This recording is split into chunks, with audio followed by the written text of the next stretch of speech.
আসসালামু আলাইকুম। আমি ডক্টর মুনতাসির বিন শহীদ, গ্লুকোমা বিশেষজ্ঞ। আমি আপনাদেরকে একটা ইনফরমেশন জানানোর জন্য আজকে এসেছি। সেটা হচ্ছে যে এখন সারা দেশব্যাপী একটা গ্লুকোমা সপ্তাহ চলছে। এই গ্লুকোমা সপ্তাহের প্রোগ্রাম আমাদের জাতীয় চক্ষু বিজ্ঞানে চলছে, আমাদের সরকারি হাসপাতাল, জেলা হাসপাতালগুলোতে চলছে এবং বেসরকারি হাসপাতালগুলোতেও চলছে। এটার মূল লক্ষ্যটাই হচ্ছে যে মানুষের মধ্যে একটা জনসচেতনতা তৈরি করা। কারণ আমরা যারা গ্লুকোমা নিয়ে কাজ করি আমরা জানি যে জনসচেতনতা ছাড়া এই অসুখটা কোনোভাবেই প্রতিরোধ করা সম্ভব নয়।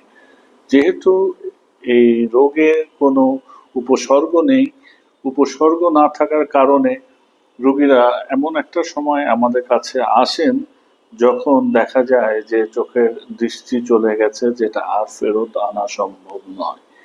সুতরাং আমাদের এই অসুখটা থেকে প্রতিকার পেতে হলে প্রতিরোধ করতে হবে, জানতে হবে যে আমার গ্লুকোমা অসুখটা আছে কি নেই।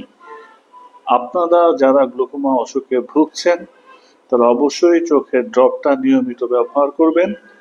আমরা জানি যে রমজান মাসেও যদি আমরা চোখের ড্রপটা নিয়মিত ব্যবহার করে থাকি তাহলে রোজার কোনো সমস্যা হয় না বা রোজা নষ্ট হয় না। সুতরাং আপনি নিয়মিত চোখের ড্রপটা ব্যবহার করবেন। আর আপনার ছেলে মেয়ে, ভাই বোন বা বাবা মা, কারণ আমরা জানি যে একটা পারিবারিক ইতিহাস থাকে গ্লুকোমা রোগ হলে, তো ওদেরকেও একটু চোখের একটা স্ক্রিনিং করানো যে ওনাদেরও গ্লুকোমা আছে কি নাই। যদি থেকে থাকে তাহলে চিকিৎসা চলবে, তাহলে অন্ধকার ভয় থাকবে না। আর যদি যদি না জেনে থাকে, যদি এটা কনসিল থাকে যে গ্লুকোমা অসুখটা আছে কিন্তু জানা নেই, চিকিৎসার বাহিরে আছে, তখন কি হবে যে আস্তে আস্তে চোখের দৃষ্টিটা চলে যাবে।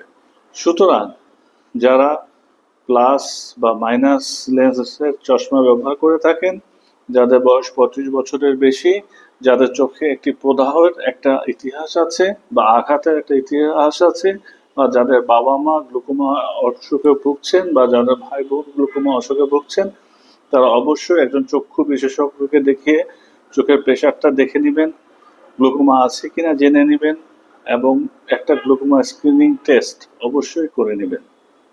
ধন্যবাদ। আজকে এই পর্যন্তই। আসসালামু আলাইকুম।